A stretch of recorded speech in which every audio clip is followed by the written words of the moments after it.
Hi Pisces! Kamusta? Ito po si Divine Tarot 888 para sa yung March kapalaran para sa mga Pisces General Love Reading.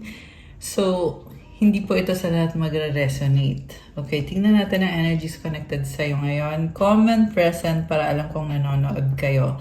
So, bago natin simulan, guys, gusto ko mag-greet sa inyo ng happy birthday kasi nasa Pisces season po tayo ngayon. Kaya, sa lahat ng mga Pisces na manonood nitong reading na to, happy birthday, a blessed birthday po para sa inyo. And, happy Chinese New Year na din. Okay, so may na-ready na akong mga cards. May person dito na naghihintay para sa'yo. Soulmate mo siya or pwedeng twin flame mo itong taong to. May gusto siyang sabihin sa'yo. Gusto niyang sabihin yung nararamdaman niya. At okay, unang card is worth waiting for. Divine timing is at work in your love life. So, talagang this is a past person, by the way, na nagbabalik ngayon sa buhay mo. So, divine timing so pwede itong kahit sobrang tagal nang hindi kayo nag-uusap, ay magkakaroon ng pag-uusap sa inyo at magkakaayos kayo, magkakabalikan kayo. And then, yes, this is your soulmate. So, there is strong attraction sa inyong dalawa. Okay, and chemistry. Express your love. Go ahead and make the romantic gesture. So again, this is about intimacy and attraction.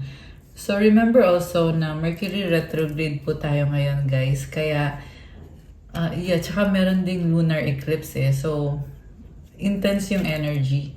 And nakikita ko, mahal ka pa rin itong person na to. O, tingnan mo to. Nasa bottom of the deck is reconciliation. Someone from your past is returning to your life. So, definitely, past person na to. Okay, remember, hindi po ito sa lahat magre-resonate. So, for some of you guys, magkakabalikan kayo.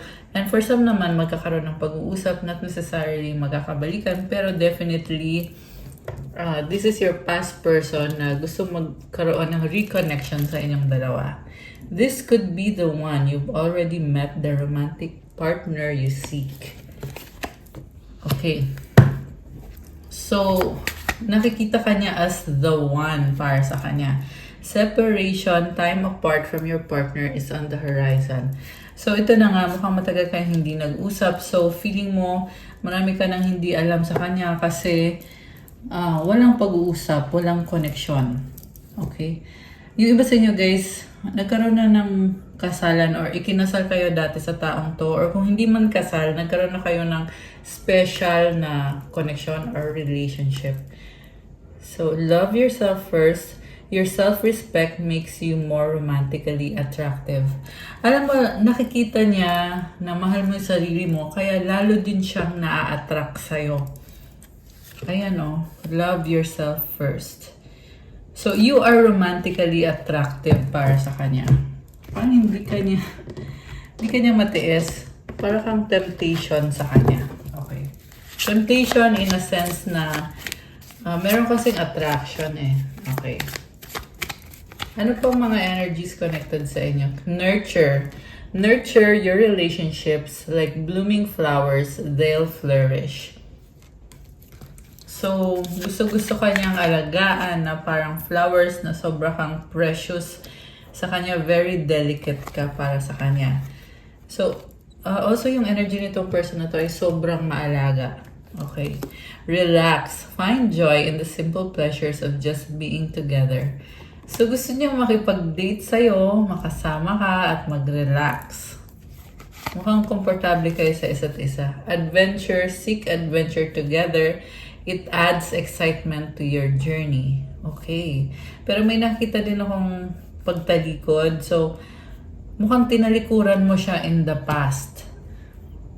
So, yeah, that's something na nangyari dito sa connection na to. Individuality. Be wary of possessive partners. Maintain your individuality.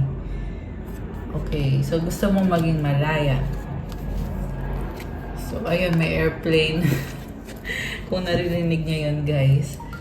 Pwedeng lumipad ka or ng ibang bansa ka or nag-travel ka sa malayong lugar na hindi kanya ma-access. Okay, pero ngayon there is romance, romantic surprises are on the horizon. Be open to them. So, posible hindi pa nangyayari itong reconciliation or reconnection na to.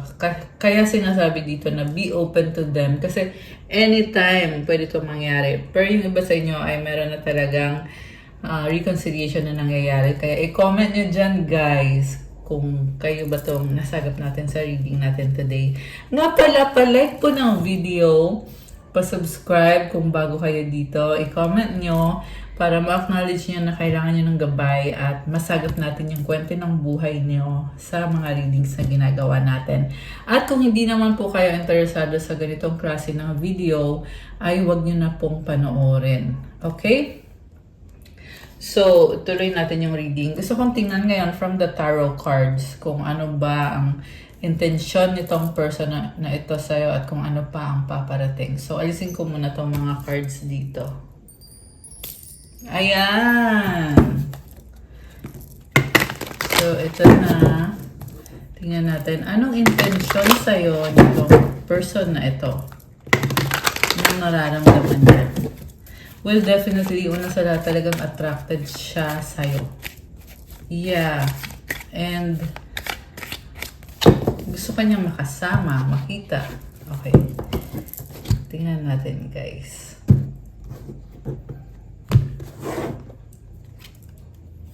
We have 8 of Wands. Okay, nag-flip yung cards. So, ayusin natin. This is all about communication, back and forth communication or pag-uusap. May nakikita din ako dito magta-travel. So, magta-travel kayo para magkita kayo or siya yung magta-travel or ikaw, basta isa sa inyo. So, may dagat dito. So, possible na medyo malayo ka sa kanya or, ayun, meron kasing tubig na andito eh.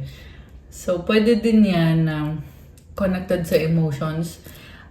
Water symbolizes emotion. So, pwedeng pag-uusap na very emotional and at the same time, may mga clouds. So, may mga bagay na malabo at gusto niyo magkaroon ng clarity yung mga bagay na yun. Kaya, yan yung yan yung pag-uusapan. Okay? Alright. Ayan. Okay. So, inayos ko muna yung cards kasi gusto ko talaga na organize yung cards ko pag ako ay nag-reading. Okay. So, ito, tingnan natin. Ano ba ang paparating sa connection na to? Okay. Or anong intention at nararamdaman itong person na to ngayon? For Pisces, 7 of Cups. Nalilito, maraming options. Medyo emotional. What causes this person is the Ace of Cups. Marami siyang gustong mangyari sa buhay niya at gusto niya magkaroon ng reconnection sa inyo. Pero mukhang busy din siya. Marami din siyang pinagkakabisihan. Ang problem dito, kasi kung ipupursue niya yung relationship ninyo, may mga tinatago siyang mga ibang options na hindi niya aaminin sa'yo. Siyempre, ba't naman niya aaminin yan, di ba? And then, isa pa, natatakot din siyang magsimula ulit kasi iniisip niya dito baka mamaya mag-fail. Pero at the same time, andun din yung excitement na magbubukas to ng maraming posibilidad sa connection ninyo. Ayan, very straight to the point tayo, guys. Pero lahat ng mga sinasabi ko dito, yan yung mga iniisip at nararamdaman nitong person na to. At nakakatawa kasi napakadaming information na binibigay ngayon sa atin sa reading na to na sinishare ko sa inyo. Okay. So, in the past, we have Knight of Cups. In the near future, we have Five of Swords. So, sa past, minahal ka niya, pero andun din yung pangangailangan. So, pwede yan financial na pangangailangan. May mga gusto din siyang ma-achieve sa sarili niya, sa buhay niya, sa career niya. And then, at the same time, gusto din naman niyang i-pursue yung connection ninyo. Pero feel niya na hindi niya kaya. Sa past yun, okay? Sa current, mukhang ganun pa rin, pero gusto niya talagang i-pursue to at magkaroon ng bagong simula, kayong dalawa. And then, sa near future naman, merong misunderstanding eh. Ano tong misunderstanding ninyo? I feel like may mga bagay na talagang hindi pa napag-usapan. Kaya doubtful siya. Kaya sabihin na natin na oo, gusto niya tong reconciliation na to. Pero iniisip din kasi niya na baka hindi lang din naman mag-workout. So, what lies below is the Seven of Pentacles. Alam mo, hindi siya makapag-desisyon.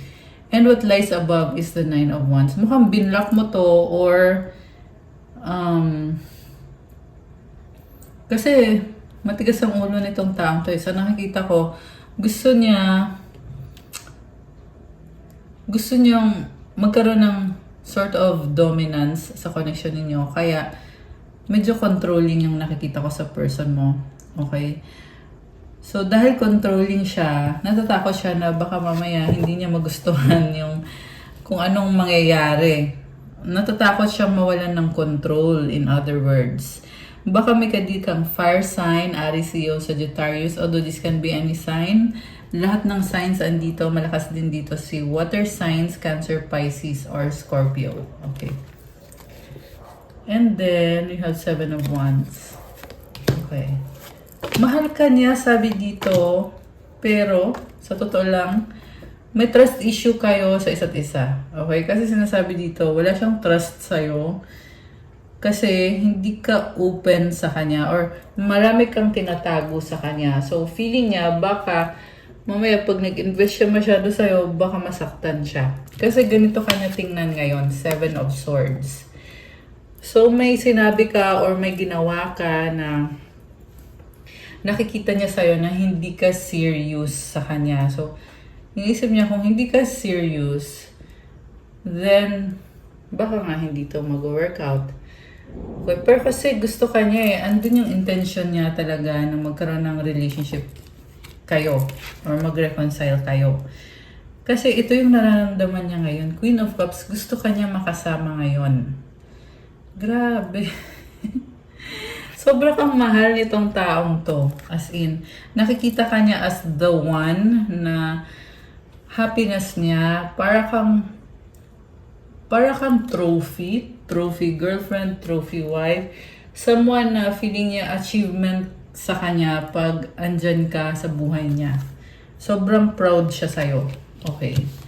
And then, mutual energy is the Six of Pentacles. So, feeling niya may utang na loob siya sa'yo or meron siyang kailangan niyang bumawi sa'yo.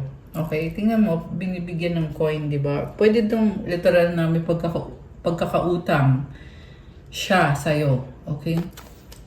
And then, gusto niya magkaroon ng balance, harmony, gusto niya ng fairness sa connection na to.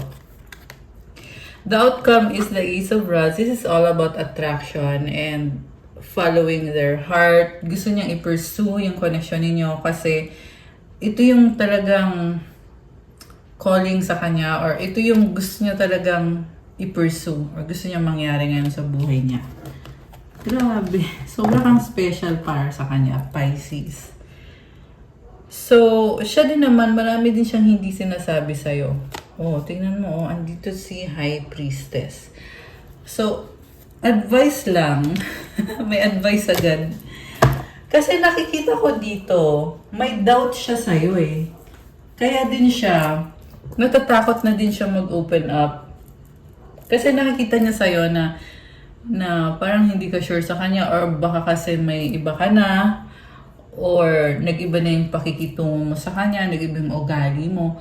Kaya iniisip niya kung ganyan yung ugali mo, kailangan protektahan na din yung sarili niya kasi baka mamaya ma-fall siya sa'yo at masaktan lang siya. So, High Priestess, baka ka din mo ay Pisces din or someone na malakas ang intuition nitong person na to. Okay? So, itong si person na very fiery and passionate and at the same time malakas ang intuition niya, tahimik lang siya eh. May mga pinaplano din naman siya connected sa'yo, sa connection ninyo. Pero, kumbaga, hindi niya muna ilalabas yung alas niya or yung mga cards niya. Kasi gusto niya siguraduhin na talagang panalo siya dito. So, yes, gusto niya na magkaroon ng reconciliation, reconnection. Pero, hanggat may mga doubts between sa inyong dalawa, then posibleng wala ding mangyayari. Strength. Okay, so tinatry niya ikalma yung sarili niya.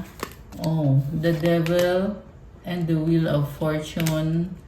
10 of swords. Okay. So, grabe. Parang ano to nagkaroon siya ng other party. Pero sinasabi din kasi dito, ending na eh. So, nag-iba. Umikot yung gulong ng kapalaran. Nag-iba yung mundo niya. So, this is also someone na natatauhan na kailangan na niyang tapusin yung connection niya with someone else or with another person kung gusto niya na magkaayos kayo. Ayan. Merong wheel, di ba? Umikot yan. So, ito ngayon, pabor sa'yo, yung pag-ikot ng gulong. And this 10 of Swords energy is all about an ending. So, hindi na niya sasabihin sa'yo yung mga ginagawa niya behind the scenes. Pero nakakita ko dito yung intention niya na gusto niya talaga mag-work out yung connection ninyo. So, ayan, tingnan niya na lang guys. Page of Swords and the Three of Swords. Alam mo, merong nasasaktan dito. Kasi inisip niya na baka mamaya ayaw mo na sa kanya. Okay, so nasasaktan siya. Yeah, I feel like kailangan nyo ng heart-to-heart na pag-uusap. Tingnan natin, ano pa ba mga energies connected sa inyo nitong person na to gamit itong kulay pink na oracle cards na ako mismo ang gumawa nito. Tingnan natin.